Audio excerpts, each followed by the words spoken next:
Ombudsman program. My name is Diane Welborn. I'm the Ombudsman. I'm the host for this evening's program.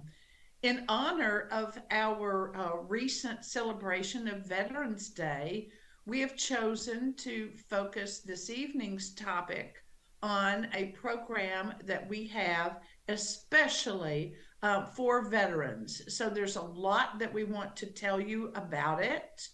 And we hope that those of you listening know veterans, that you will inform about this program and have them contact us.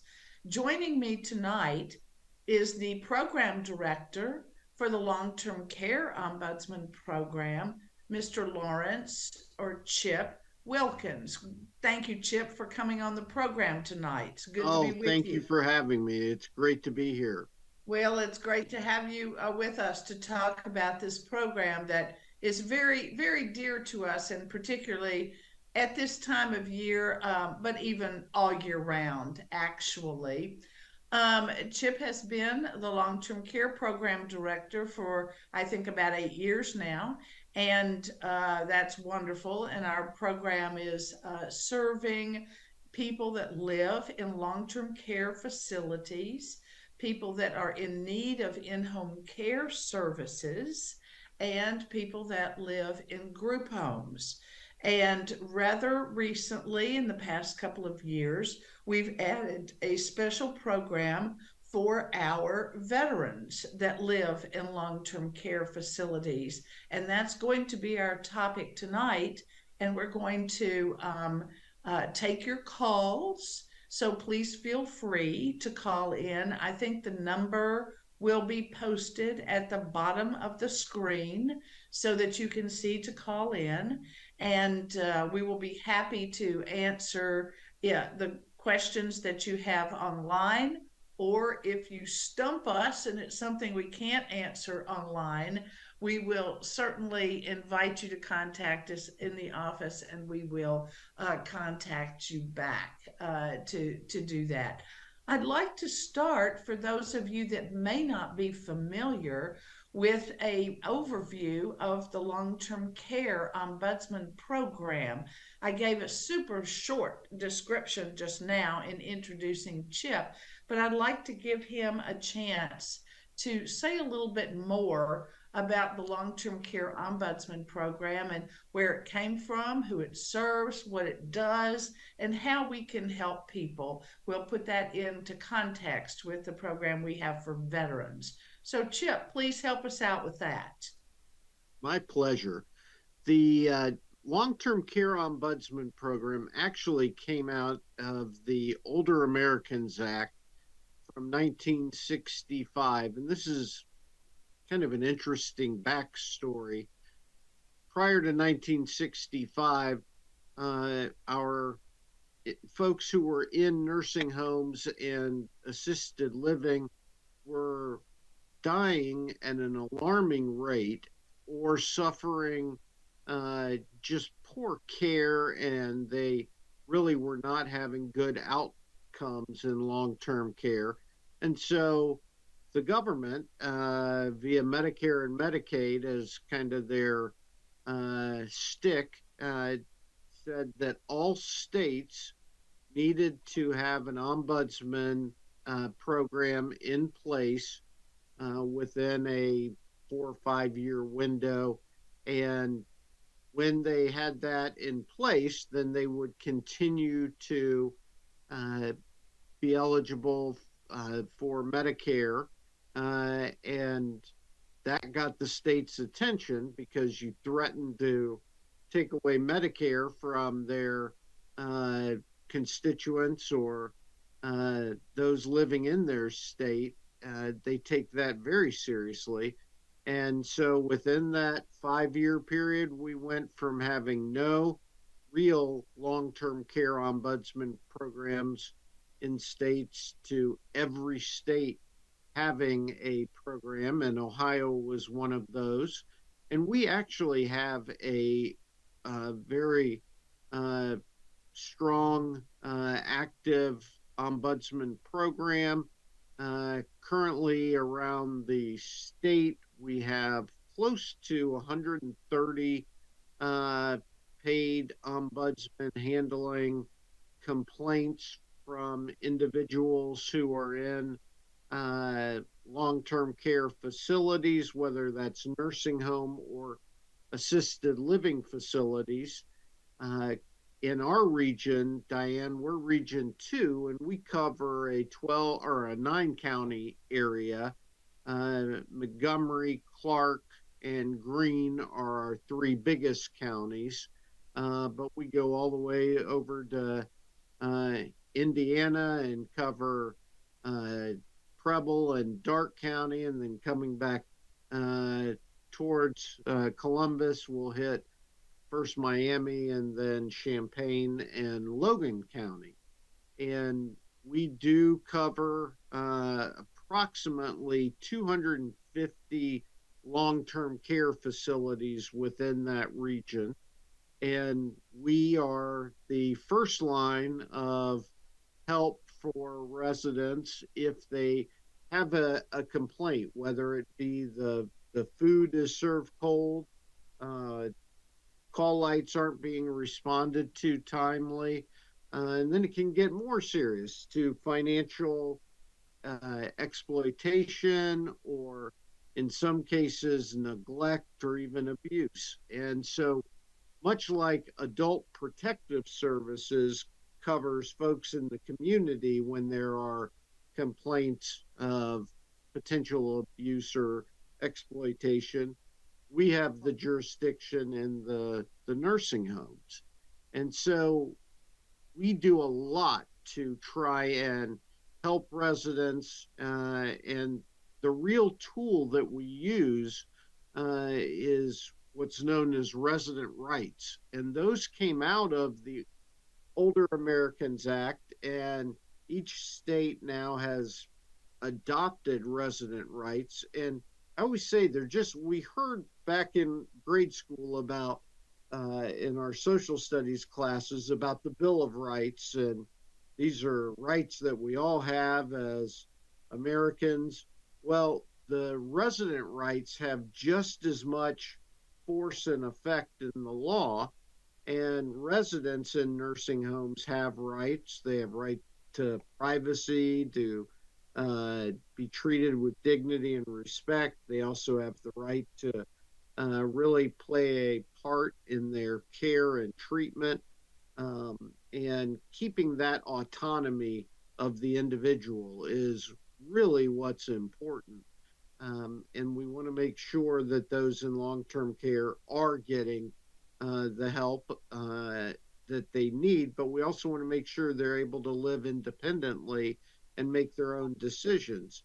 And so resident rights are actually laws, and they're really the bedrock of our work as ombudsman, because in long-term care, almost every complaint we get usually is in one way, shape, or form the abolishment or disregard of one of those resident rights. So as ombudsman, we are first and foremost in the long-term care uh, work that we do. We are champions for resident rights and handling complaints where those rights are not being honored. And so that is the first kind of role we have. And more recently, we've taken on a broader scope in the community.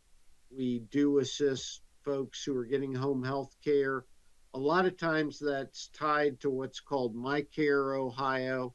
And all that is for individuals who are on both Medicare and Medicaid and living in the community. We do a lot of work helping those individuals with their issues or complaints, a lot of times against the either the folks coming in and providing care to them, but sometimes it's just getting that care set up, and we will play a role in that as well. But in general, we are in nursing homes, and we're also in the community, and that's kind of where we were at when the the veterans program came along. Very good. Thank you for that overview. I appreciate very much your describing for the viewers the wide territory that we have, the 9 counties that we serve, and primarily Montgomery County, because it is the most populous, is probably the largest number, and the other counties are often more rural, which brings a little bit difference I have found in the facilities in those places. The facilities in some of our rural communities are often smaller, often church run, and are often a very home-like and homogeneous, and that kind of thing, with extremely caring staff. So it's good to have that the spatial, outline for viewers.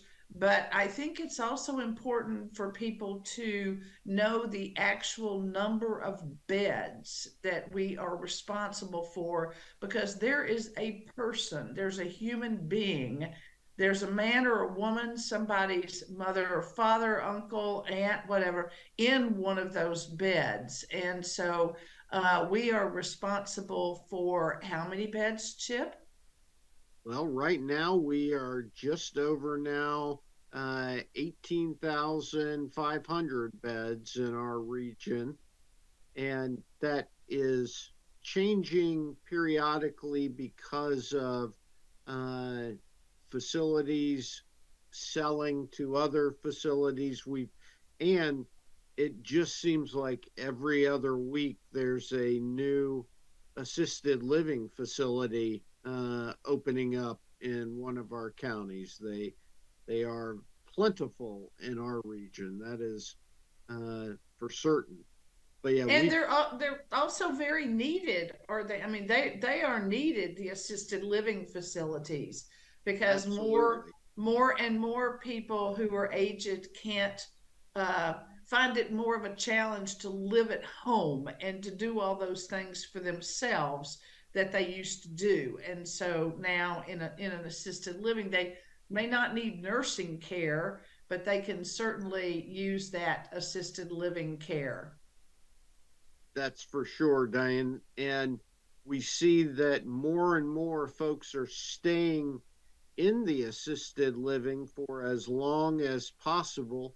Many will stay there from when they leave the community into assisted living, and they will never go anywhere else. And it's kind of a trade off, because you're no longer independent at home, but you are uh, somewhat independent in the assisted living facility. And even as your health starts to, go down over long periods of time, but as that happens and there's a downward turn in the individual's health care, they stay at the assisted living for a long time, much longer than even 5 years ago, even if it means having to bring in outside resources into the assisted living, because it's a much more comfortable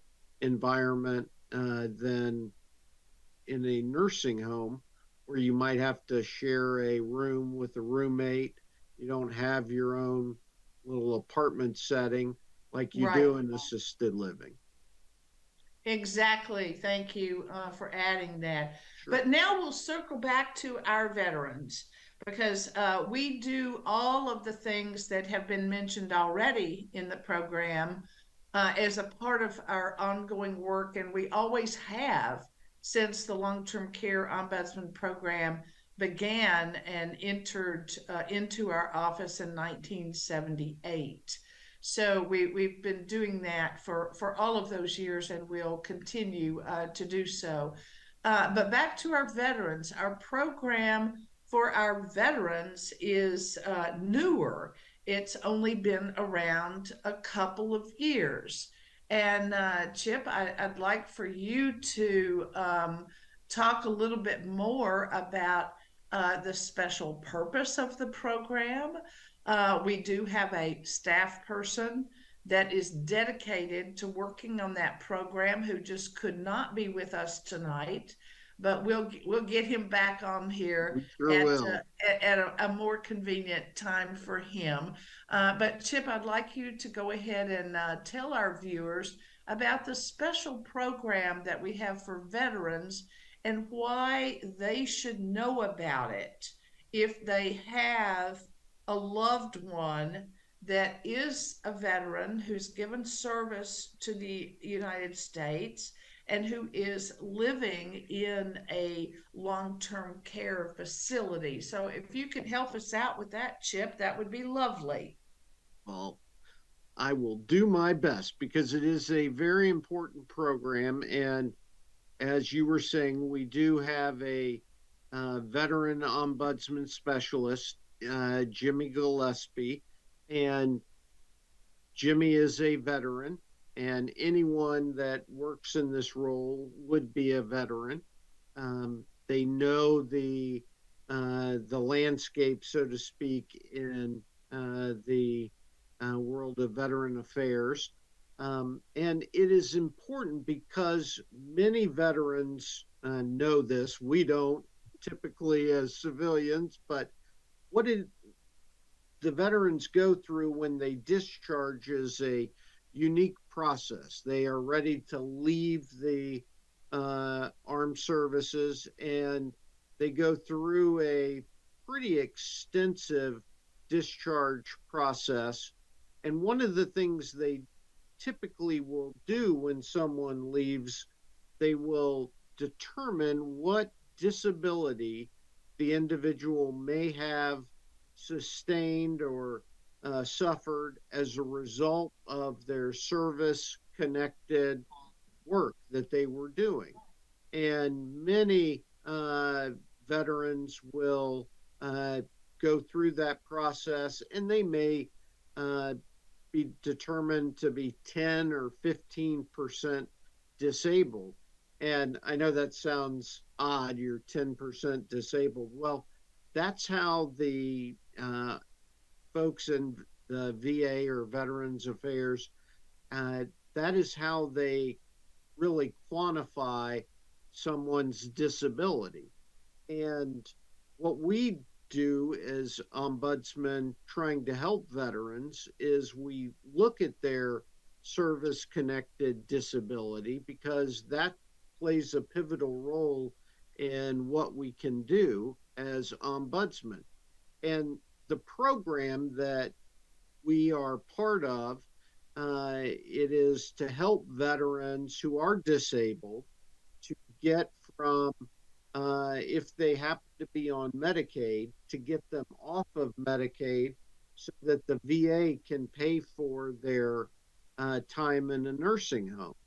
And it is so important for any family of veterans or the veterans who are listening themselves to understand that when you hit that level of disability, which is 70% or higher of service connected disability, you are then eligible to go into a nursing home and the VA will pay for it out of Veteran Affairs funding, and they'll pay 100% of your nursing home stay so long as you are at a VA contracted nursing home. And we'll get to that in a little bit, but there are nursing homes in our 9 county region that the folks from the VA have gone out, inspected it, put them through some rigorous uh, testing. And at the end of that, if they pass the criteria set up by the VA, they can become a VA certified facility. And then we have about 7 in our region or just south of our region. Uh, and then we've got numerous, I think it's right now 26 across the state, and that's not counting the uh, veteran nursing homes that are they're not VA contracted. These are nursing homes run by the VA. And so, kind of to bring that all back together, what I would say about our program is we try to let veterans know if they're in a nursing home that there's a chance that the VA can pay for this. Well, why is that important to the veteran if it's VA or Medicaid paying for the nursing home? Well, under the rules in Ohio, Medicaid will not begin paying until the individual has put forth all of their money first. And by money, I mean their income. So whatever Social Security they're getting has to go to the nursing home.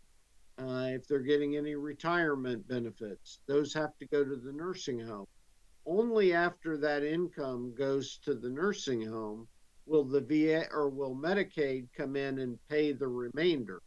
So if you've got 2,000 in income coming in and it's a $10,000 facility, you pay your 2,000 and then the folks from Medicaid will come in and pay the remaining 8,000 to cover the entire $10,000 bill.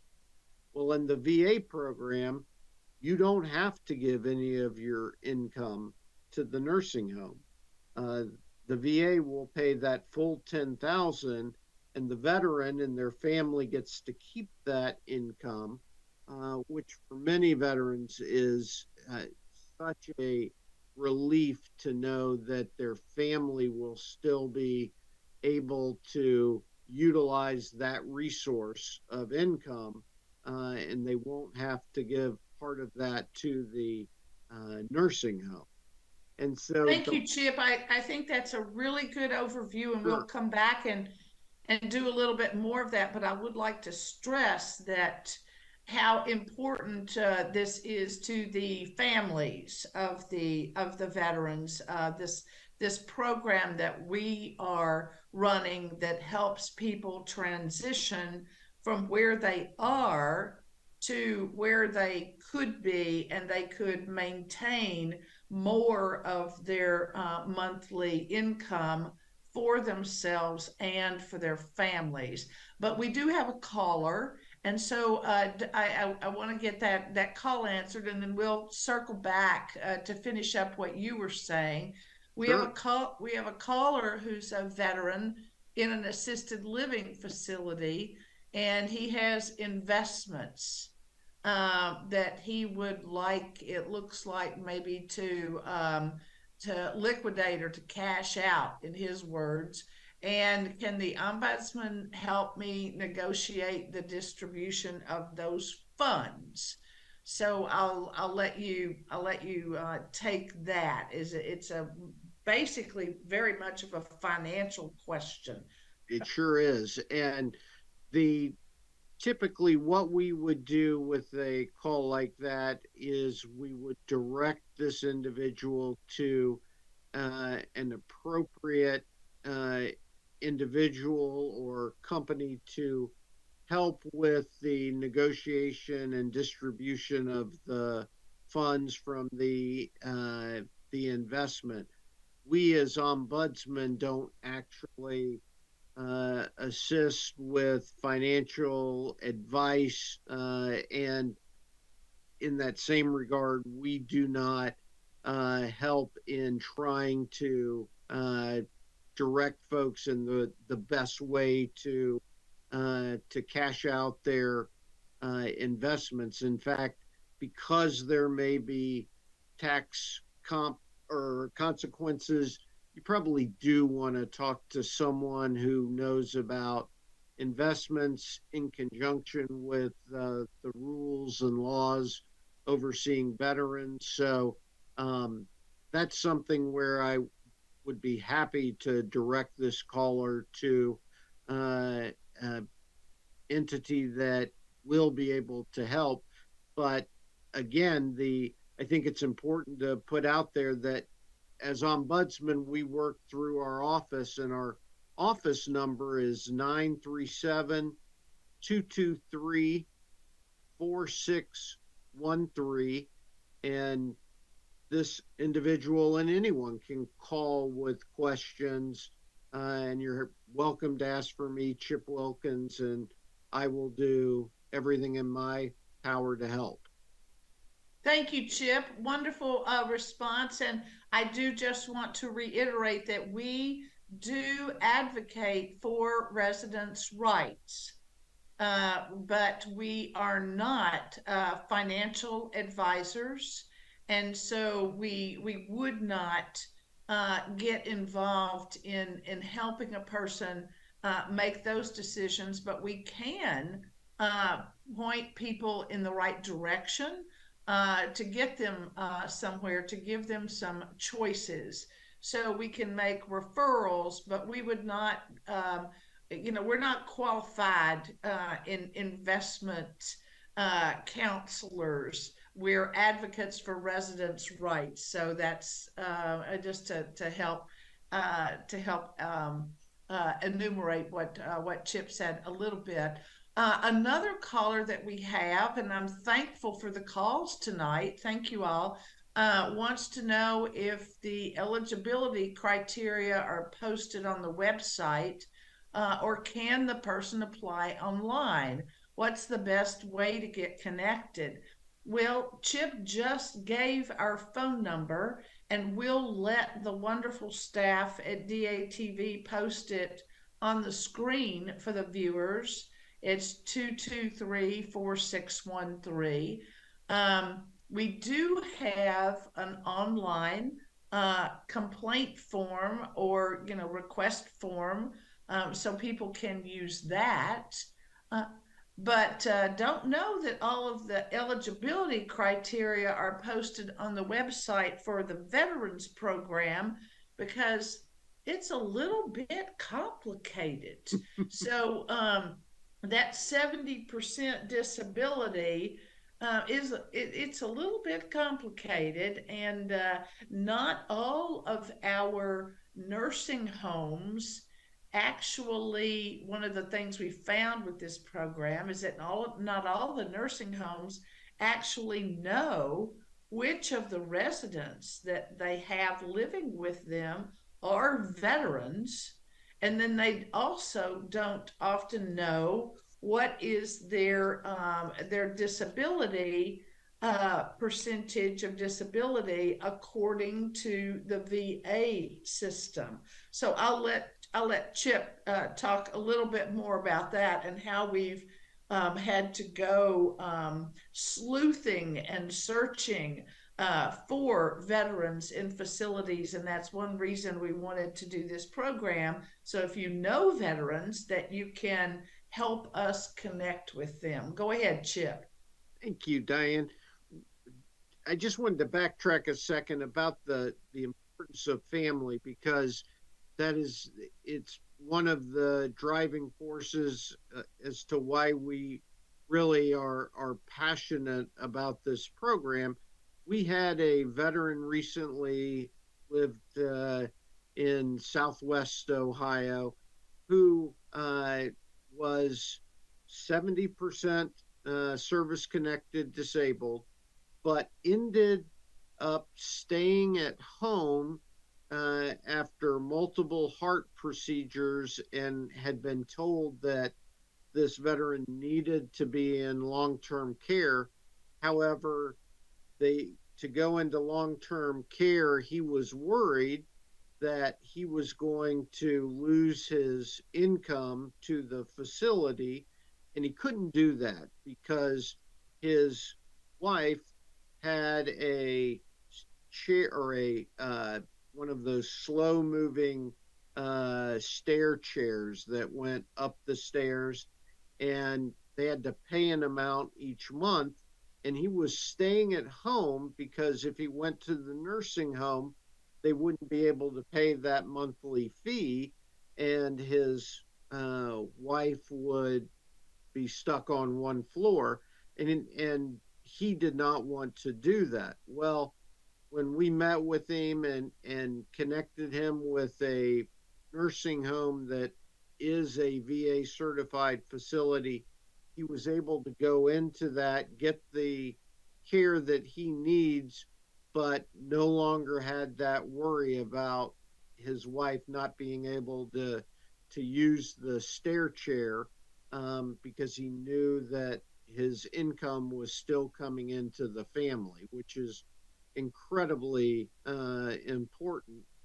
As is, as you said, Diane, finding veterans in nursing homes. It's so important whenever a veteran enters a long term care facility that they make sure the folks who are handling the admission know that they're a veteran. So if you say it once or 10 times during that admission process, that's not too much, because it's really important they capture that, because the only way we know a veteran is in a nursing home is if they are properly identified as a veteran. And we have found over the years that easily about a third of the veterans in long term care facilities are not documented as veterans. It didn't make it to their admission paperwork, and many times we will try and look for veterans in facilities, but we utilize that data that captures the fact that they're a veteran. So making certain that the nursing home knows you're a veteran is so important, and we will find you. But it's also equally important. I think we have talked a bit about this 70% disability number, but what if you're under that 70%? And how do we qualify? Well, you qualify by getting reevaluated by the VA. And I'll give the viewers a scenario that comes up all the time for us. We have a resident in a nursing home. They have a 30% disability finding, and that 30% was determined when they left the military at the time that they honorably discharged. Well, many of our veterans that we're working with, that goes all the way back to the 60s or 70s or even earlier. And they have not been reevaluated since that time period. So, someone who may have been in Vietnam and left in 75 and never again was evaluated for disability percentage, chances are if they get reevaluated, that percentage is going to go up. And if they were actually in Vietnam, it's probably going to go up substantially, because it is presumed that the veterans in Vietnam were exposed to Agent Orange. And because of that, there are, oh, 20 different diagnoses, such as Parkinson's, heart disease, diabetes. I mean, some major categories that are presumed to be related to the exposure to Agent Orange. So that dramatically increases someone's disability percentage. And that's one of the things we do as part of the program, is to help veterans who are under the 70% to get to the 70%, if that is what is reasonable given their service and the health diagnosis they have now. So I wanted to make sure, Diane, that we explain that just because someone's under 70% does not at all mean they're not going to be eligible for the program. Thank you for highlighting that, because that's very clear. all of our health conditions change over time, and it's not a fixed thing that remains static. And so we do want to reach out tonight in this program to the viewers to make sure that family members understand that, and that if you are married to a veteran, or if you have a loved one that's a veteran in a long-term care facility, and we have not had any contact with you, it might benefit the veteran, and it might benefit you to reach out to us to see what we can do in the evaluation of that help, not only for their daily care, but for their future care as well. Thank you, Chip, for highlighting that. I do appreciate it. Would you uh, talk about our work with the Veterans Services offices in all of the counties, because they exist in every county in Ohio and have for since the Civil War. And we would like to talk a little bit about how we work with them to make sure that veterans have the right evaluations for our program. Absolutely. And the Veteran Service Office, as you said, every county has one, is really the connection that a lot of veterans have to the VA system, except for when, of course, they go in for direct medical care and treatment. But a veteran service officer, we call them VSOs, but a veteran service officer is really the individual that we try and connect the veterans with, particularly when they are below 70%, because we will work with the veteran service officer to get that reevaluation completed, and to get it completed quickly, because a lot of times we've got individuals in nursing homes that need to have action taken, and taken pretty quickly. And a lot of times the individual in the nursing home can't go out and do a lot of the uh, work at the VSO's office or at the veterans hospital. And we work with the VSOs, or the veteran service officers, to actually come to the nursing homes to meet with the veterans, and to also help the veterans get that evaluation process done, if at all possible, in the nursing home. Occasionally, we do have to go outside the nursing home for an examination or evaluation, but the ombudsman, in conjunction with the veteran service officer, will work to make sure that all the transportation is set up, and that everything is done timely and safely. And I know you've got to be sitting there at home thinking, my goodness, how much does all this service cost? Well, it is, as most everything with our office, it's free. Um, we are doing this to help veterans, but please don't ever let worry or concern about a potential cost be what stops someone from calling, because there is no cost. And we are doing this because we want to do what's best for the veteran, and we want to make sure that veterans know their options, because we've had several veterans, Diane, go through the evaluation process, meet with the VSOs, even had their percentage increased.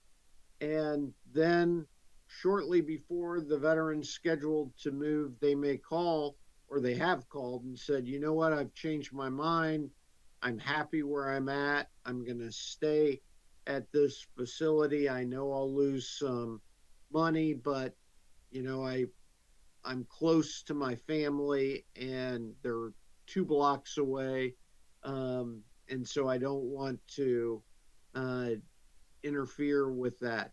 And that is okay if folks don't want to participate or decide they're not going to later participate in the program. We just want to make sure the options are known to the veterans, and whatever benefits there may be in a program certainly can be offset by someone's own personal preferences, and that is absolutely okay. But you'll never really know all your options until you look at them, and that's where we can help. Thank you for highlighting that, Chip. I think that, and I hope that our viewers do understand that we are all about choice at the Ombudsman's office, and that it is the person's choice about what they want to do, and we want to give them the best options available.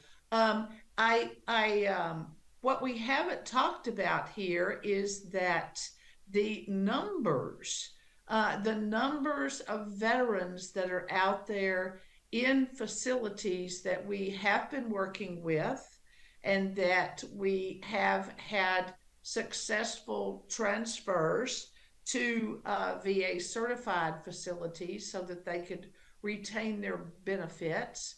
And we also have a question coming in addition to the ones I just asked, Chip, is there a waiting list or are services available now?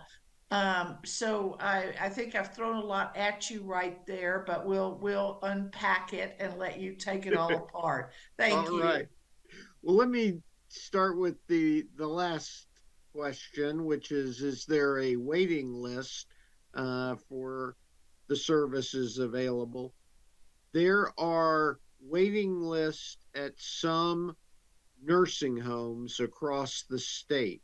We are right now about 2 weeks away from transferring a wonderful veteran from a nursing home just south of Columbus to Sandusky.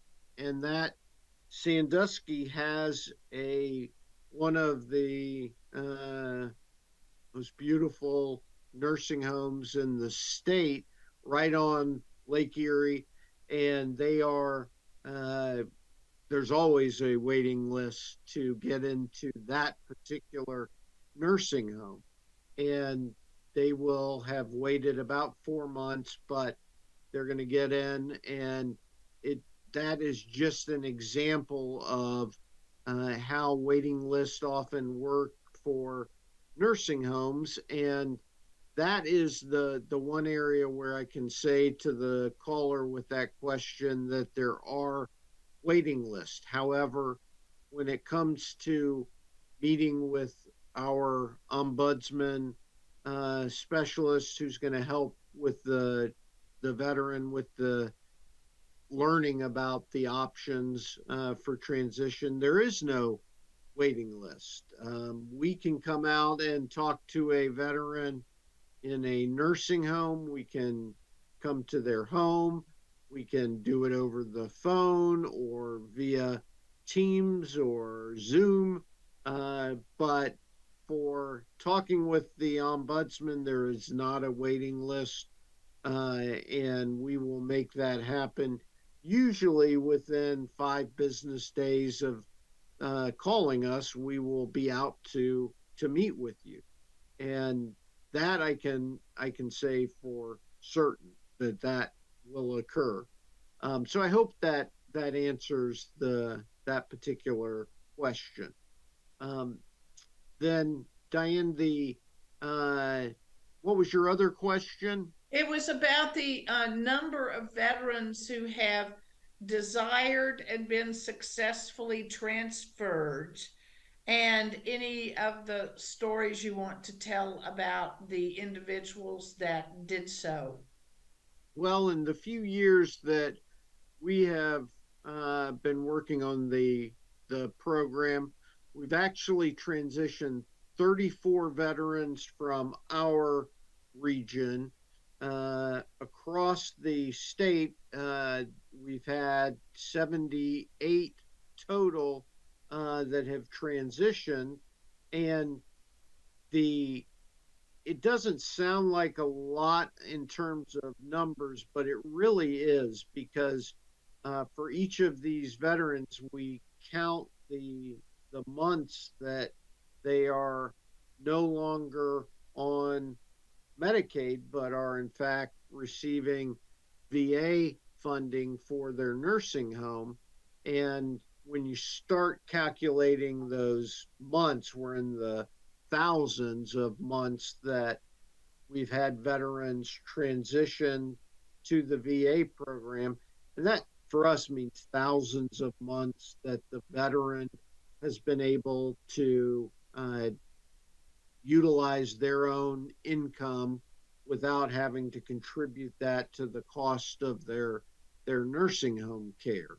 And you know the uh, we get a card every year from a veteran, and they're able to tell us what their family has done throughout the year, and they always end it with "Thank you. This wouldn't have been possible without the VA assistance," and they are able to really not have to worry about uh, the financial uh, concerns regarding long term care, and their families aren't affected, at least financially.